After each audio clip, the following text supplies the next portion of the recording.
డిగ్నిఫైడ్గా ఉండేవాళ్ళు, వాళ్ళ రెస్పెక్ట్కి ఎక్కడ భంగం కలగకుండా ఉండేవాళ్ళు. ఇప్పుడు ఇవాళ మీ దగ్గర అక్కడ అసలు ఆ వ్యవస్థ అట్లా అంతగా పతనం అయిపోవటం, ఐఏఎస్ ఐపీఎస్. అంటే మీరు గుర్తుపెట్టుకోవాల్సింది ఏంటంటే, ఒక వ్యక్తి యొక్క మైండ్ సెట్ను బట్టి, అతనికి ఉండే మైండ్ సెట్ అది పుట్టుకతో వచ్చింది. అది ఆ అధికారానికి బిడ్ చేసి అధికారం వచ్చిన తర్వాత ప్రతి ఒక్క వ్యక్తిని, మనలాంటి వాడు ఇప్పుడు నేను నిలబడతారని ఊహించారు ఎవరన్నా? నా నేచర్కి నేను నిలబడుకోగలుగుతాను ఊహించారా? అవును. మీరు చెప్పింది నన్ను జైలుకు పంపించిన కోణమే చూస్తున్నారు. అవును. 5 సంవత్సరాలు ఎక్కడన్నా పీస్ఫుల్గా నిద్రపోగలిగావా? అవును. అవును, అదే నేను అనేది కరెక్ట్.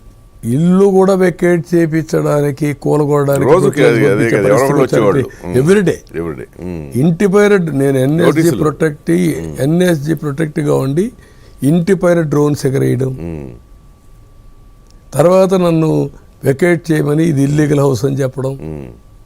లీగల్గా వాడు కట్టుకున్న ఇల్లు వీళ్ళు వస్తే ఇల్లీగల్ అయిపోయింది. వీళ్ళు చెప్తే ఇల్లీగల్ అంటే ఇల్లీగల్. ఇంకా నువ్వు వెకేట్ చేయాలంటే వెకేట్ చేయాల్సిందే. అలాంటి దౌర్జన్యాల్లో ఇంకా మనం కంటి నిండా ఏ రోజు నిద్రపోలేదు. ఇంకా రాత్రిలో మేలుకొన్న జాగారం చేసిన రోజులు ఉన్నాయి. ఎందుకు? ఎవడో అరెస్ట్ చేశారు, ఇంకా వాడిని వదులుకోలేను, ఇంకా అతన్ని తీసుకుని వచ్చే వరకు కాపాడడానికి ముందు చంప కూడా కాపాడాలి. అవును. టార్చర్ చేయకుండా కాపాడాలి, కొట్టకుండా కాపాడాలి. అక్కడి నుంచి వాడు జైలుకి పోతే మళ్ళా తీసుకురావాలి, జైల్లో చంపకుండా చూడాలి. మీరు ఒక రకంగా అదృష్టవంతులు, మిమ్మల్ని కొట్ల అదే చెప్తారా? ఎన్ని ఏది రాజమండ్రి తీసుకెళ్తూ మధ్యలో వాళ్ళు చేసిన పనులు అయ్యే కదా చాలా మంది. నా స్టేచర్ అడ్డం వచ్చింది, అదే స్టేజ్ భయం కూడా వచ్చింది.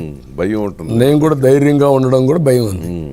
గంభీరంగా ఉండడం నేను కూడా గట్టిగా ఉండే కొందకి.